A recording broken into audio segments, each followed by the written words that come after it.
Rates went up in late October. If you're buying Calgary real estate, you may be wondering how much is a $100,000 mortgage per month? And in a rising rate environment, why would you pick a fixed rate mortgage? If you're buying a renovated home, what are the things that you need to look out for that you may not visually see? We recently helped a client purchase a freshly renovated home, and there was a laundry list of deficiencies that you would have never guessed. We will share how we found those deficiencies, how to deal with a situation like that, how we ensure that these items are actually completed and not just taking the seller's word for it, and ultimately the outcome of this particular situation. We'll show you the actual photos and videos. What's up guys, my name is Felix Chan, Calgary Realtor and Mortgage Broker at Real Broker. Okay, a quick note. We are looking to expand our LiveInnerCity real estate team. So if you are watching this and you're a local agent in Calgary and you're running into challenges and not leveling up your real estate career as you had hoped, then give us a shout. Okay, so let's talk about the interest rates first, then the things that could go wrong if you buy a freshly renovated home, and then we will talk about Calgary real estate pricing and the days on market at the end of this November market update. Interest rates. How much would a $100,000 mortgage cost per month? Now, before it was a very easy question to answer, but now it depends on so many different things. Like, if you're putting less than 20% down or more than 20% down, is this a purchase? Is this a renewal? Is this a refinance? What's the amortization? And a bunch of other things. So I'm gonna keep this simple and say that for this scenario, we're putting less than 20% down and you're gonna be getting an insurable mortgage. So let's compare a fixed versus variable. For the fixed, we're gonna use a 5-year term, an interest rate of 5.44% amortized over 25 years, okay? On a fixed, a $100,000 mortgage is gonna cost you $607 per month. The interest paid over 5 years is $25,500. The principal paid over 5 years is $10,900, and your mortgage balance at maturity, which is the end of the 5 years, is going to be a balance of $89,100. For the variable, we're going to use the lender prime rate of 5.95%, also a 5-year term, interest rate of prime minus 0.90, which is a net rate of 5.05%, also amortized over 25 years. So on a $100,000 mortgage, it's gonna cost you $584 per month. The interest paid over 5 years is $23,600. The principal paid over 5 years is $11,400. And your mortgage balance at the maturity date, which is the end of 5 years, is gonna be at $88,500. In these scenarios, the variable rate is definitely the winner compared to the fixed. Now, the payment is lower, the interest paid is also lower, the principal paid is higher, and the balance at maturity is lower. Here's the caveat. The variable is better assuming the rate stays the same, and we all know that the Bank of Canada changes their rates, which affects all banks' prime rate. So, how would you choose between the two? I'm gonna give my high-level thoughts for now, but if you want a more in-depth, detailed analysis, then check out this video that I did over here. So let's talk about why you would want to choose a fixed or a variable. And after that, we're gonna share all the things that went wrong at the home inspection so you don't end up buying a lemon. Here is the case to choose a fixed rate mortgage. The first is security. Now, historically, you're gonna pay more interest with the fixed, but you have the security of knowing what your monthly payments are, and it stays the same for the entire term. Oftentimes, people get the term and amortization mixed up. Now, the amortization is the period of time in which the entire mortgage must be paid, which is usually 25 years. The term is typically between 1 and 5 years. The second is budget. Now, if you know what your monthly expenses are, then you can budget for other things in your life, such as like vacations, having a baby, buying a Tesla, or whatever. The third is risk tolerance.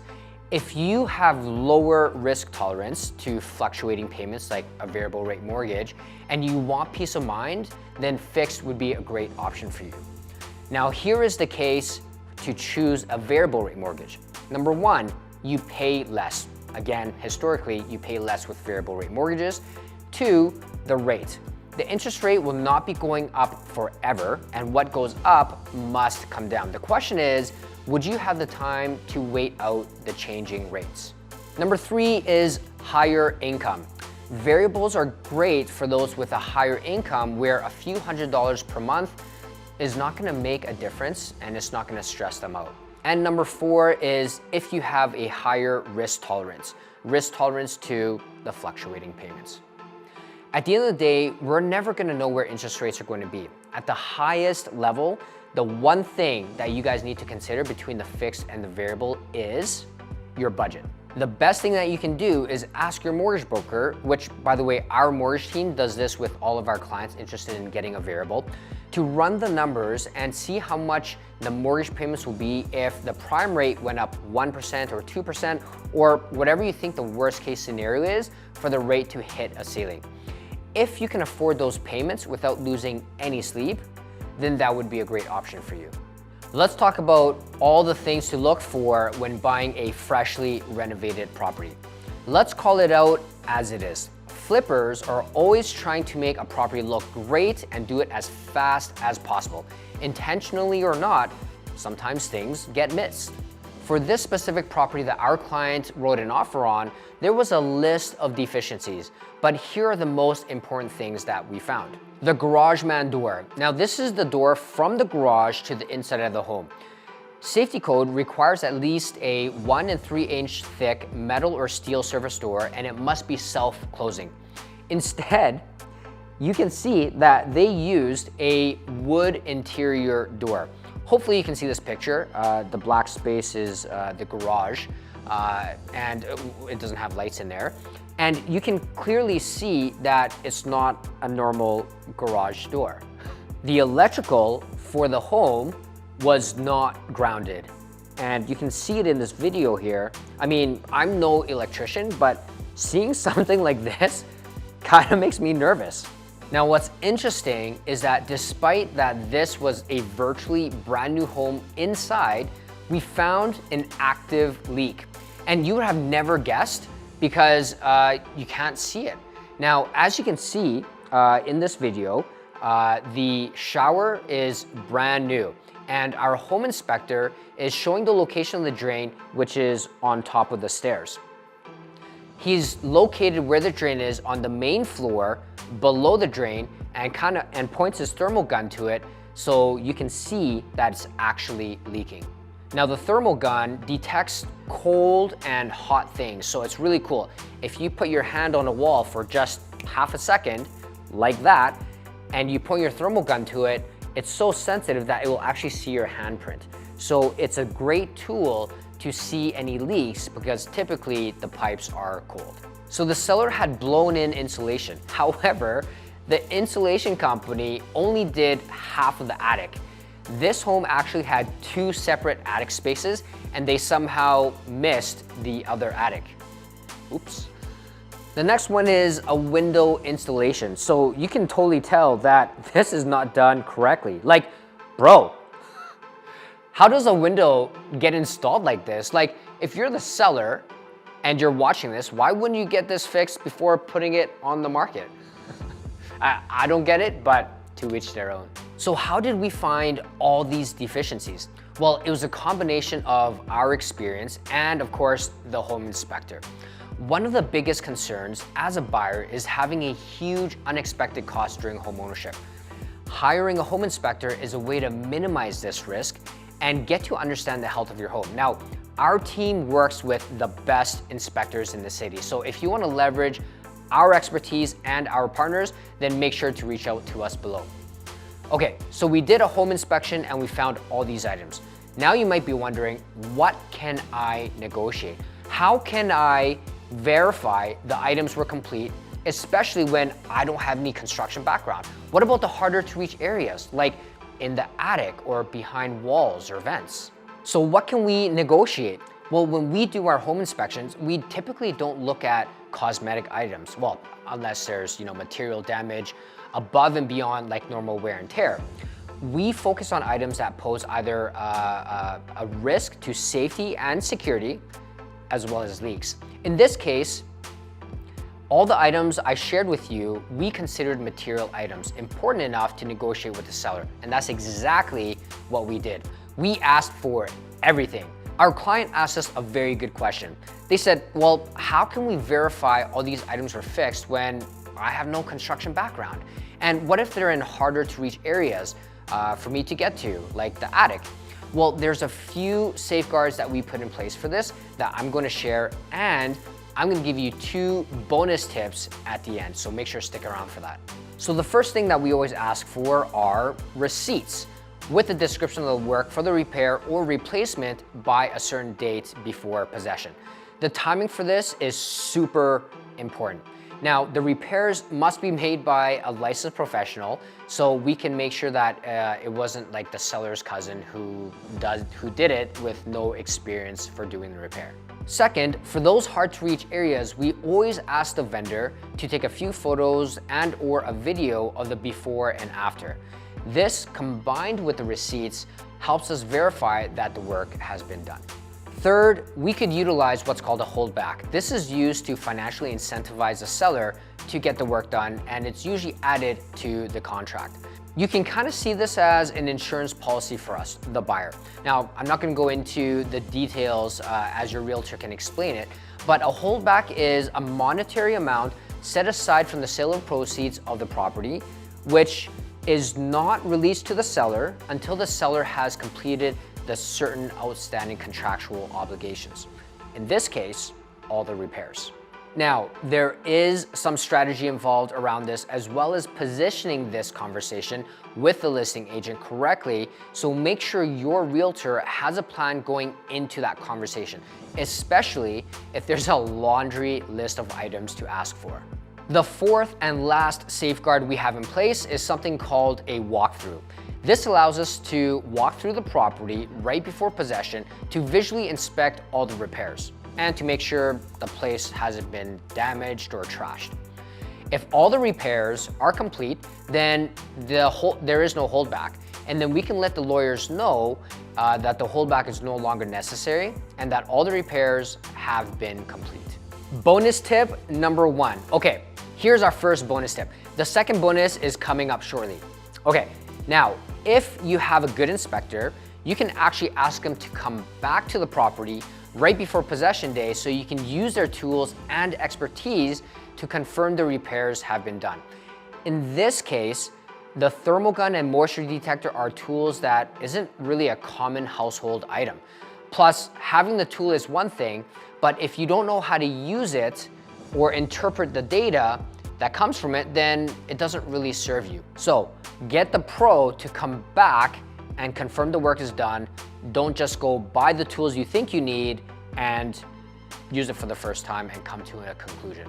So what's our message about buying a flip or a freshly renovated home? Should you buy them? By the way, if you're a realtor watching this and you're finding these tips helpful and you want to know the strategies and systems that we have in place to successfully pull something with this kind of complexity off, give us a shout to see how we can partner up. Okay, so back to my question. Should you buy a flip?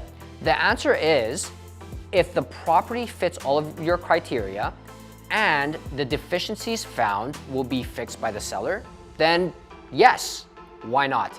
Don't let our example deter you from buying your dream home. We thought it would be super valuable to you if we shared this example. If it was valuable, then please let us know by commenting valuable in the comments. And feel free to let us know what else you would like us to make videos on. We make these videos for you, so your engagement and participation by taking a few seconds and just letting us know your thoughts would help us greatly to make better quality content for the future. So as a buyer, you need to take extra care when it comes to flips. No matter how complex the situation is, there are safeguards and remedies that you can pursue to ensure that you're buying a quality home. Now, you may be wondering, well, what should I do if the seller does not agree to fix any of it? Well, in our experience, that would be unlikely, as the seller has already accepted your offer and they would just need to fix a few things in order for them to get paid. Plus, most people would have the integrity to fix material deficiencies. And worst case, if they don't agree to fix anything, then it's okay to walk away. Remember guys, not all deals are the right fit. Never be afraid to walk away from a deal if the other side is not cooperating in a reasonable manner for you. We have recommended to our buyers to walk away from some deals because there was just simply too much risk moving forward. So were we able to negotiate all these items plus literally like 15 other things? The answer is yes. Everything we negotiated for, we convinced the seller to give to us, even the small things. Okay, so here is our second bonus tip. We just had a crazy dump of snow in Calgary just the last few days. Most flip properties are vacant and may not have been winterized, increasing the risk of possible issues. We discovered that the water lines to the exterior of the house was still on. So when water freezes, it expands and a pipe can then burst. We asked the seller to winterize the home to make sure that we prevent any other issues in the future. Now, if you're a renovator or flipper or home builder watching this video, this is the takeaway for you. If you cut corners, they will be found, right? An experienced realtor and home inspector will see past the new and shiny that would typically distract buyers, and we will ask you about it. By the way, if you are a builder looking for a realtor partner to look for land and market your beautiful properties when they're built, feel free to reach out to us to see how we can partner up. We've had a few builders call us from our YouTube channel, so there are possible opportunities for partnerships. So hopefully that was helpful for some of you guys, and let's dive into what the Calgary real estate market was doing for October. Is price going down? Is it a seller's market or is it a balanced market? Okay guys, let's give you the goods. To summarize, sales were down compared to the same time last year, but pricing is up with all categories. I'm going to go over the pricing and the days on market for each property type, and I'm going to start with detached homes first. I'm going to pull up this chart to show you the average pricing for detached homes in Calgary starting in January of this year. You can see that in January start off with an average price of $626,000, with the highest average price happening in February so far this year at $678,000, and it slowly declined to a bottom of the 630s in July, August, and September. And in October, it popped from the 630s to $655,000. Now, there could be a few reasons for this. The interest rate announcement on October 26 with the expectation of an increase of 0.5% to 0.75%. Pre-approvals that are expiring soon, and something that Alberta has not experienced at this high of a level, which is net migration. We personally feel it because we have a lot of you guys watching our channel from BC and Ontario calling us looking to move and invest here. So we see it from the ground level. What is interesting is that the new listings have been decreasing since March, and we are at the lowest amount of new listings so far this year. Inventory is also at one of the lowest levels this year, yet the days on market is sitting at 36, the same as September, which makes these 2 months the highest. Yet despite all of this, sales have been the lowest in the month of October this year, but is still above our 10-year average. Overall, we are still in a seller's market. Now, if you're a homeowner thinking about selling, you should think about taking advantage of the low number of competition in both new listings and overall inventory and sell now.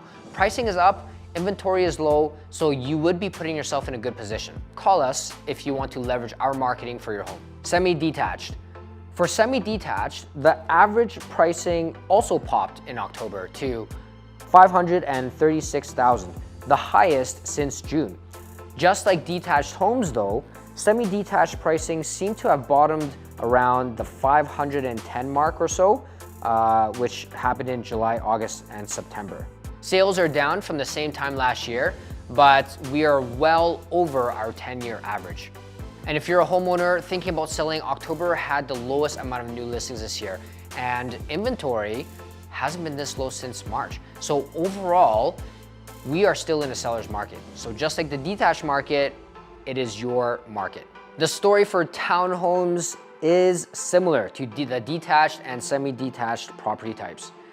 7 of the last 10 months, the average price was in the 350s to 360s. The lowest price was in January at 336,000, and in August and September, they were in the 340s, and we've since popped up to 356,000. October had the second lowest amount of new listings coming onto the market, and it was also a month where we were at the second lowest for inventory. Out of all property types, row housing is the hottest segment for Calgary real estate right now. For apartments, we recorded the second highest average price for apartments so far this year. The record month was last month in September at 303,000. Now, we did finish off the month at 297,000, and so far, September and October have been record months with new listings at its lowest and inventory relatively lower compared to the spring and summer months. Sales are slowing down slightly though, and days on market increased from the 30s and 40s to 52 in October. If you have been thinking about selling your condo, then take advantage of the momentum the market has, and our team is recommending to our clients to put it on the market now versus waiting. Okay, so to summarize everything based on the statistics, Calgary as a whole for all property types, except for the apartment sector, is still in a seller's market. Apartments are really close though, and I would say it's almost borderline between a seller's market and balanced market. If you're a seller, now would be a really good time to consider putting your property up on the market. We are working with clients who won't be ready to sell until the new year, but we are already pre-marketing their property, and we could do the same for you.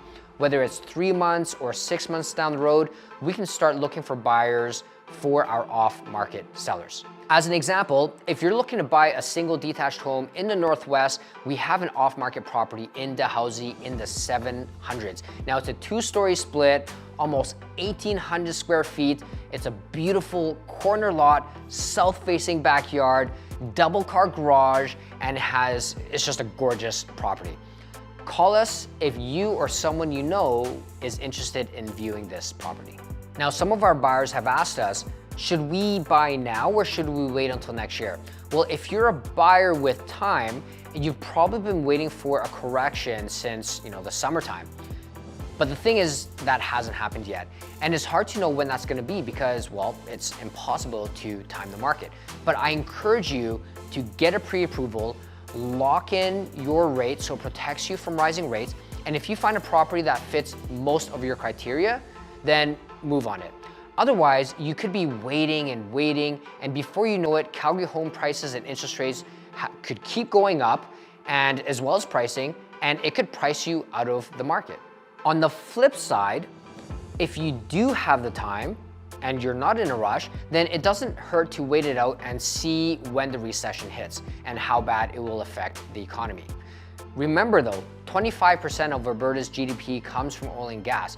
So if that sector is doing good during the recession, then our economy will be a little bit better insulated than others. So pricing may not fluctuate that much.